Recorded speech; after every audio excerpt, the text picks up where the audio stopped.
আমার নবী বিশ্বনবী শেষ বিদায় ভাষণ যখন দেন মক্কাতুল মুআজ্জামায় হাজী সাহেবরা যারা হজ করেছেন, যারা উমরা করেছেন, যারা মক্কা মদিনায় গিয়েছেন, আল্লাহর নবী বিশ্বনবী মুহাম্মদ রাসূলুল্লাহ সাল্লাল্লাহু আলাইহি সাল্লাম মক্কার জমিনে একটি জায়গা আছে, সেই জায়গার নাম হচ্ছে আরাফার ময়দান। আছে না নাই? আল্লাহর নবী বিশ্বনবী মক্কাতুল মুআজ্জামায় আরাফার ময়দানে একটি পাহাড় আছে, সেই পাহাড়ের নাম হচ্ছে জাবালে রহমত। দেখছেন নি? জাবালে রহমত। আমার নবী বিশ্বনবী দাঁড়ালেন, আল্লাহর নবী বিশ্বনবী ডান হাতটা বাড়ালেন, এই আঙ্গুল, এই আঙ্গুলের নাম কি? শাহাদাত আঙ্গুলি। আল্লাহর নবী বিশ্বনবী শাহাদাত আঙ্গুলি উঠালেন। এমন সময় আমার নবী বিশ্বনবীর সামনে প্রায় ৮০,০০০ সাহাবী। কত হাজার? ৮০,০০০ সাহাবী। মতান্তরে ১,২০,০০০ সাহাবী। আমার নবী বিশ্বনবী বললেন কত সুন্দর করে, ক্বালা রাসূলুল্লাহ সাল্লাল্লাহু আলাইহি ওয়াসাল্লাম তারাকতু ফীকুম আমরাইন লান তাদিল্লু মা তামাসসাকতুম বিহিমা কিতাবাল্লাহ ওয়া সুন্নাত রাসূলিহি। আল্লাহু আকবার। আমার নবী বিশ্বনবী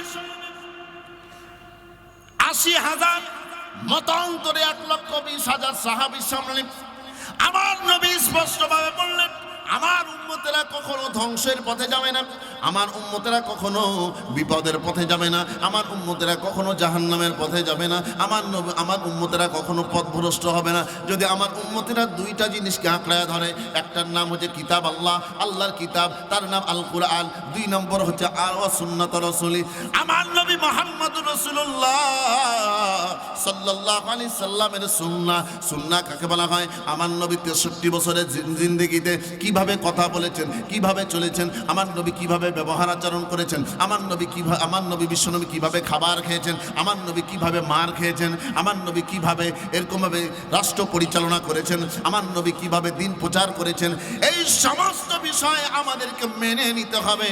আল্লাহ পাক রব্বুল আলামিন দেখায় দিলেন কেমনে। কিতাব আল্লাহ, আল্লাহর কিতাব, এই কিতাব অনুযায়ী আমার নবী ফলো করেছেন। আর আমার নবী বিশ্বনবী যেইভাবে প্র্যাকটিক্যালি দেখেছেন সেইভাবে আমাদের করতে হবে। এটাই হচ্ছে আল্লাহর হুকুম। সেটা বুঝে থাকলে বলুন, কুল ইন কুনতুম তুহিব্বুনাল্লাহ ফাত্তাবিউনি ইউহিব্বুকুমুল্লাহ। ও মুসলমান ভাইরা, গভীর মনোযোগ দিবেন। আল্লাহকে যদি পেতে চান, আল্লাহকে যদি ভালোবাসতে চান, আমার নবীর আদর্শ গ্রহণ করতে হবে। বুঝাতে পারলাম না মনে হয়? আপনাদের কি কষ্ট হচ্ছে? হাজারো ব্যথা বেদনার পরে ফিরে আসনি তুমি আপন ঘরে, দিনের আলো তুমি ছড়িয়ে দিতে চলে গেলে মদিনায় মক্কা ছেড়ে। হে রাসূল তোমাকে ভুলি আমি কেমন করে, হে রাসূল তোমাকে ভুলি আমি কেমন করে। কে না কে দিন প্রচারের কাজে নিজেকে দিয়ে ছবি লিয়ে, তায়েফের কাফেরেরা চিল্ল না সে আলো, দুষ্টু ছেলেদের পিছু দিল লেলিয়ে। পাথরের আঘাতে ক্ষত বিক্ষত হয়ে সারা শরীর থেকে রক্ত ঝরে। ঠিক না বেঠি? হাজারো ব্যথা বেদনার পরে ফিরে আসনি তুমি আপন ঘরে, দিনের আলো তুমি ছড়িয়ে দিতে চলে গেলে মদিনায় মক্কা ছেড়ে। আল্লাহু আকবার, আল্লাহু আকবার। আমার নবী মার খাইলেন কেন?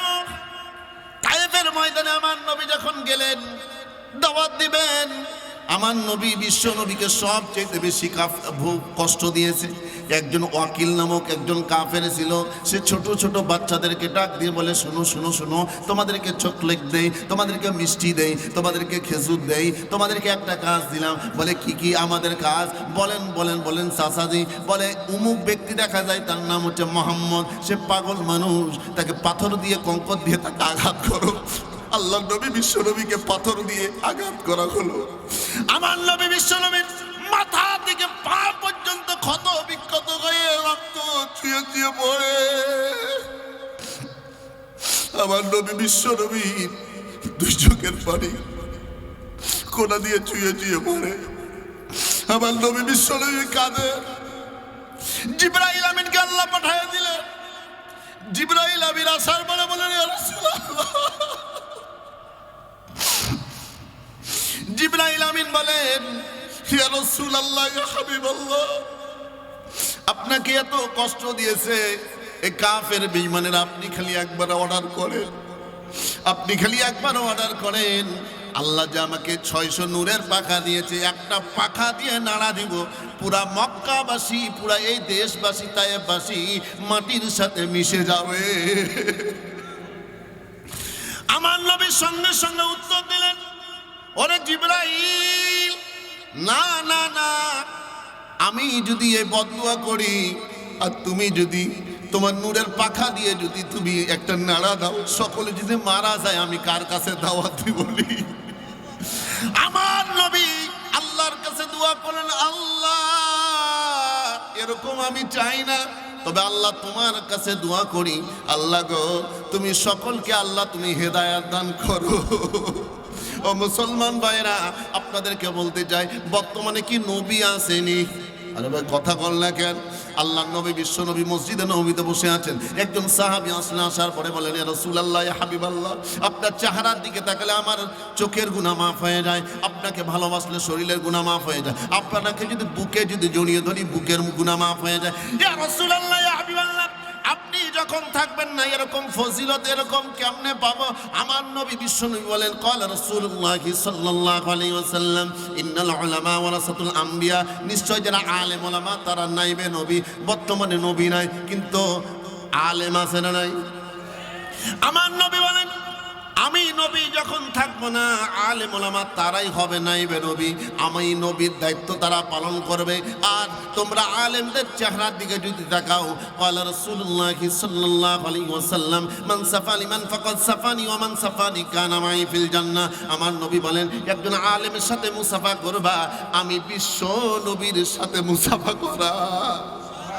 একজন আলেমকে ভালোবাসবা, আমি বিশ্ব নবীকে ভালোবাসব।